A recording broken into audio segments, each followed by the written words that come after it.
IRC station, I got you loud and clear. Welcome, sir. À 15 h ce jeudi, l'astronaute émirati Sultan AlNeyadi était de l'espace pour répondre aux questions des élèves mauriciens rassemblés au Sir Harry Al-Vakji Hall à Port-Louis. Les questions portaient sur divers sujets, allant de la source d'oxygène à bord de la Station spatiale internationale aux principaux défis auxquels les astronautes sont confrontés dans l'espace. How do you keep yourself upright during a spacewalk? Thank you.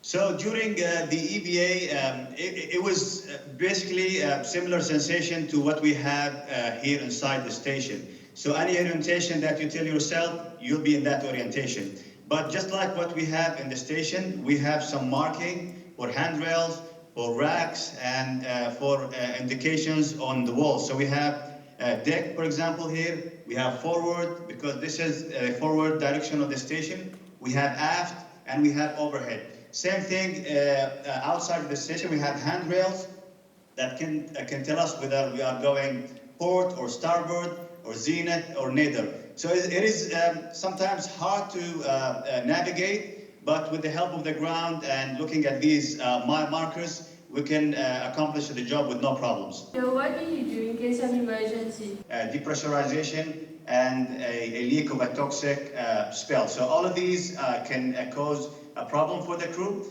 but we have the right equipments and we have the right response to deal with all sorts of emergencies that I mentioned. What kind of food and drinks do you consume? Thank you. So we have a large variety of food. We have other types of food as well, which comes in pouches and they're ready to eat. We just warm it in the food warmer and we consume it normally. Our drinks come in these small bags. We fill it with water and we just drink it as we wish. So we have a variety of food on board the International Space Station. I have a sleep bag and I go inside that sleep bag and I just zip the sleep bag and just close my eyes. I don't have any sensation of a need of a pillow or a blanket or anything. So that is my orientation. Other crew members sleep on the ceiling, so their orientation could be something like this. So they sleep like this. And to them, depends what they tell their minds, how the orientation they're in. So again, we don't have any sensation for it. I am Hassan, and I would like to know the main challenges that you face in space. Thank you. We are trained to react to any sort of emergency. On board the International Space Station, we are living in a closed environment. You see all the wires here, but we are capable of reacting to a fire, for example. And coming back to space debris, if this hits the station, it can cause a leak in the closed volume of the space station. So we are also trained to react to that emergency as well. So we spend a lot of time training with these emergencies as a crew to have the accurate response for any emergency. Probably the first sensation when I arrived here, as I mentioned, is the feel of time. Without a reference, it is difficult to understand whether it's morning or day, because you have 24 hours, which is what we used to on Earth, but we have 16 sunrises and 16 sunsets. So that was the mental challenge that I had when I got on board the International Space Station. But again, we synced our time to GMT time, and I think it went normally after that. Hello sir, I'm Kavish. I would like to know how do you keep yourself mentally and physically fit on ISS? Thank you. So let's start with physical preparation. So every day we train for about 2.5 hours. It is a must, it's not optional, so we do that every day. So we need to keep the muscles density and the bone density in a good shape before we return. And mentally, actually, we work as a team on board the station. So we have a sensation of living within a family. The sense of camaraderie is really something that we rely on to keep in a good mental health. Plus, we keep connecting with Earth, just like I'm doing with you guys today. We talk to our friends and families through emails and normal calls or video calls as well. How close to reality is a simulated training program for astronauts? Thank you. Thank you for the question. So We have a large building in Houston. It has a mock-up of the International Space Station. So we spend days and weeks to train ourselves on these mock-ups, to perform daily routines and conduct some sort of science. And for the EBA training, for example, we have a large pool. It's called the NBL, the Natural Neutral Buoyancy Lab. We go there, we spend 7 hours, just exactly what we did last EBA. So we train how to translate and how to perform maintenance in the EBA operations. So we have a very realistic mock-ups and training facilities on the ground. I would like to know, how is the ISS protected from space debris? Thank you. During this motion, it is susceptible to some sort of debris or floating items. So luckily we can monitor the larger items or larger objects, and we can maneuver and avoid these big piece of junks or debris. But unfortunately, some micro meteorite can hit the station, and that is difficult to avoid, but still we are protected with a very hard body of the station. Yet, in case of an emergency, we are ready to react to any emergency regarding a depress of the environment inside that station. How will the science experiments on ISS benefit society? Thank you. Thanks so much. So here on board the station, we do a lot of science. We do a lot of experiment that can help humanity on Earth. So for the last 2 months, I've been working on a lot of experiments, and I recall working on heart tissues. So scientists on the ground, they use us as astronauts, and we are their eyes, their ears, and hands to perform these experiments. So I saw some heart tissues beating in space, and it was incredible. So these tissues are receiving medication on board the station, and this can help us develop some medication for heart diseases on Earth. We have some other experiments that I worked on is the biofabrication. We actually can print biotissues that can help us in the future 3D print organs and donate them to people in need. Believe it or not, we were in space in less than 9 minutes from launch to final insertion. So it felt really quick, a lot of vibration, and then everything went quiet, and that was the indication of us reaching space. It was incredible, actually. Vice head boy de John Kennedy College. So je suis là, je astronaute dans ISS, et ça c'est une expérience extrêmement thrilling pour moi parce qu'il est once in a lifetime et non je ne peux pas gagner jamais dans la vie. Tout le temps, je suis fasciné depuis l'espace, depuis petit. Moi, je peux penser, je me sais que dans l'espace, comment je vivre, comment je causer entre eux même parce qu'il y a beaucoup de pays qui collaborer. Et moi, je pensais, moi, je peux apprendre pour devenir un astronaute, mais ça, c'est un rêve pas possible pour moi parce que moi, peux mettre lunettes pour le moment, c'est ça. Moi, pour contribuer beaucoup pour les gens qui voyagent dans l'espace, moi, j'ai fait beaucoup de contributions pour un ingénieur, pour un scientiste, depuis la Terre, pour connecter les futurs astronautes et la Terre, des faster link et tout les future space missions. Je hope que pas seulement ce qui nous goal, nous dépassons sur le système, nous arrivons higher galaxy, oui, higher avenues, parce que sky is n'est plus limite. Ça, Kennedy, nous avons dit, Kennedy, non, tout Mauricien, nous avons dit sky is the limit, mais limite n'est plus sky, universe is unlimited, so let's keep our limit unlimited, let's push the limit to the beyond. Grégory Martinet, du New Educational College Bel-Air-Rivière-Sèche. Dis-nous un petit peu de l'expérience aujourd'hui ici. Premier d'abord, je tiens à remercier le MOA ici pour, comme on dit en anglais, c'est once in a lifetime experience. Grâce aux questions posées, nous avons pu savoir de quoi est faite la vie d'un astronaute, le parcours suivi, et je crois que c'est une expérience vraiment incroyable qu'on a pu avoir. La tête dans les étoiles en ce moment. Oui, extrêmement, oui. This event has made me realize that I was limiting my dreams, definitely. I was limiting my dreams. So it made me want to reach for further goals.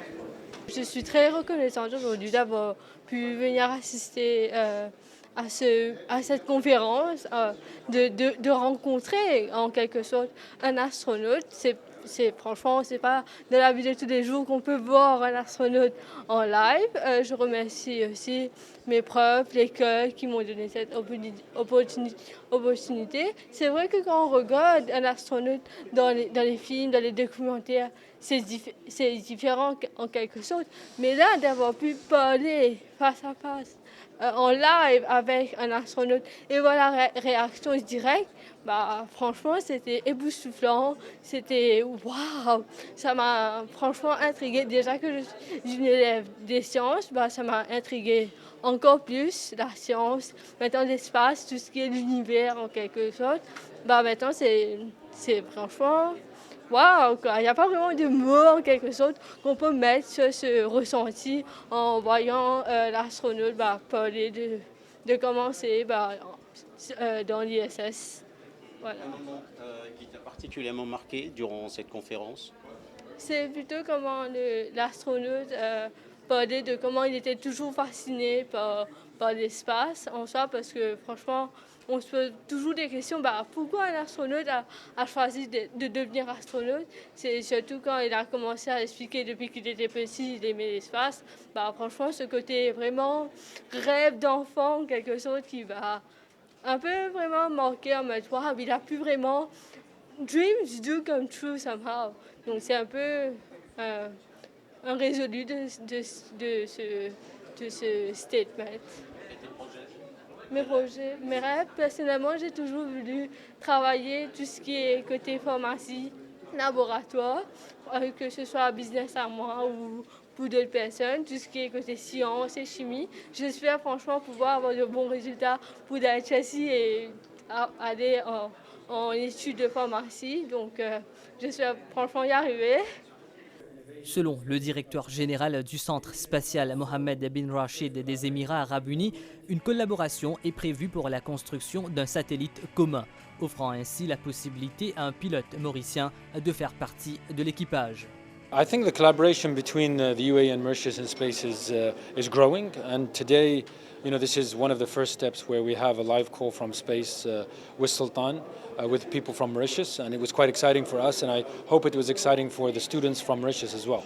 And our next steps as well are that we will be building a joint satellite with Mauritius, where Mauritius payload will be on board one of our satellites, and we will take that up to space. So that will give an opportunity for students, companies, innovators, engineers here in Mauritius to design whatever payload they would like, and then have the ability to run that in space. So I hope that's also a good opportunity where we can collaborate together. Space is about collaborating.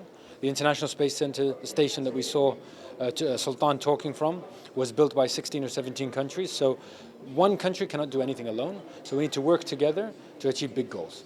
Excellency, working together, it definitely needs, would say, a lot of capital. Do you think that the collaboration, how it works? I mean, obviously, I think for us, the investment usually is in the people. So if you have capabilities in your country, capable engineers and scientists, then sometimes working in space is actually relatively cheap. So it's about what you can do yourself and how you do it. You do it in innovative ways. You can do things smaller rather than larger. An example of that is we recently sent a mission to the moon, a rover, that was built by our center for very low cost, very cost effective, we can say, because it's 10 kilograms. It's the smallest rover ever sent to the surface of the moon. So I think if you do things in a miniature way, a smart way, collaboratively, you can do them in a very efficient way. It's not only discovery, but also experiences, human experience. Yeah, I mean, discovery is part of it. We as humans want to discover things that we don't know. I mean, for me, that is the most important element of space exploration. But also, it inspires our youth. So today, if people in Mauritius can dream that they maybe can go to space, or they can support somebody going to space, that will then push them towards trying to achieve big goals. So you're inspiring, and you're hoping that people always look at discovery and innovation and working hard to achieve your objectives. I'd like to know, is it the first kind of program in Africa? Is it the first time you're doing such a program in Africa? We, as the Mohammed Barashi Space Center, yes. It's the first time we do a live call from space with our astronaut to Africa. Some more program coming? Yes, as I said, we have the PHI program, which is a payload from Mauritius will be on board one of our satellites. That program is international, so we have a payload from Bahrain, a payload from Nepal, and a payload from Mauritius as well. I would like to know, why is it important for developing countries to be engaged in space exploration? It's important. I mean, at the end of the day, the UAE is a new entrant into space. So we are quite a small country. We have a relatively small population, but we have big impact. And I think Mauritius is the same as well. Just because you're small doesn't mean you cannot have big impact. Investing in space is important for us to be part of the global exploration of space. All of us are humans who have curiosity, but also we want our youth to be able to have these opportunities in very high-tech, smart jobs. And for us to invest in that, that gives them the opportunity to work. We started about 20 years ago with 3 employees. Today, we are now 250 people, all Emiratis, all engineers and scientists. So I think that gives them the opportunity to work in these exciting fields. And is it the next frontier for humanity, the space? I think so, yes. I mean, definitely, what we are doing in space is allowing us to discover, do other planets potentially, did they have life? Is there potentially an ability for us to live on the surface of the moon or to live on the surface of Mars? So that's the next frontier.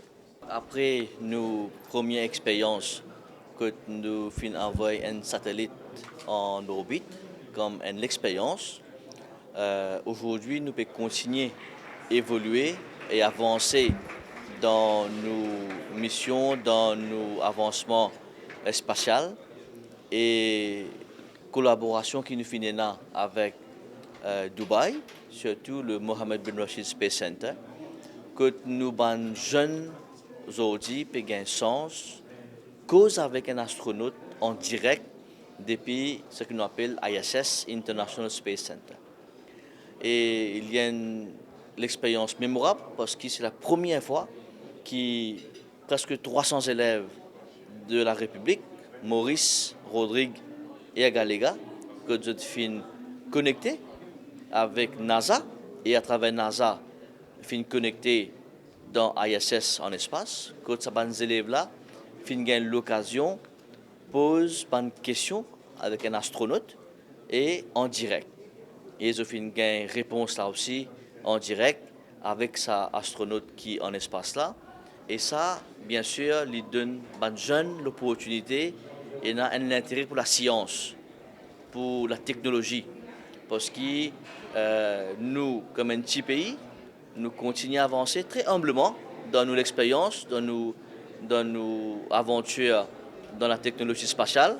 Et je pense qu'il y a petit à petit, nous commençons à faire nos bases pour que nous, les jeunes surtout, continuent intéressés et continuer à gagner une exposure dans sa qualité d'un événement-là. Monsieur le ministre, une question, je veux dire comme ça peut collaborer. Alors, Maurice, fin déjà démarre ce projet, nous rappelle le MERSAT 1 qui a déjà commencé. Et là, il y a déjà une base, je pense, pour collaborer.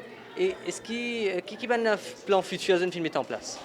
Donc là, avec ça l'expérience qui nous fait gagner là, maintenant, nous pouvons faire une collaboration avec des pays amis. Par exemple, première collaboration que nous faisons avec Dubaï, qui sont bien avancés, aussi dans la technologie spatiale. Nous avons une collaboration qui nous peut faire avec l'Inde, pour qu'ils nous aussi capables de gagner une expertise, une formation, pour que nous soyons capables de continuer à avancer. Alors, avec cette collaboration que nous faisons là, avec Dubaï, un des premiers événements aujourd'hui, c'est que nous, les jeunes, peuvent gagner cette interaction avec un astronaute live dans l'espace. Et deuxièmement, c'est que les ingénieurs mauriciens qui peut travailler à MRIC, ce projet-là, pour gagner l'occasion de gagner une formation là-bas, sur place, comment faire un payload. Un payload, ça veut dire que nous sommes capables de mettre une caméra dans un satellite qui est pour lancer. Nous gagnons l'espace dans un satellite et qui, à travers nos ground stations ici dans Maurice, nous sommes capables de gagner des images, gagner des informations, des data, que nous continuons à apprendre et nous continuons à avancer dans ce domaine-là. Suite à la mise en œuvre du premier satellite mauricien, le MIRSAT-1, le MRIC, placé sous l'égide du ministère de la Technologie, a conclu un accord avec le centre spatial Mohammed bin Rashid à Dubaï en janvier 2023. L'événement d'aujourd'hui a été retransmis sur NASA TV.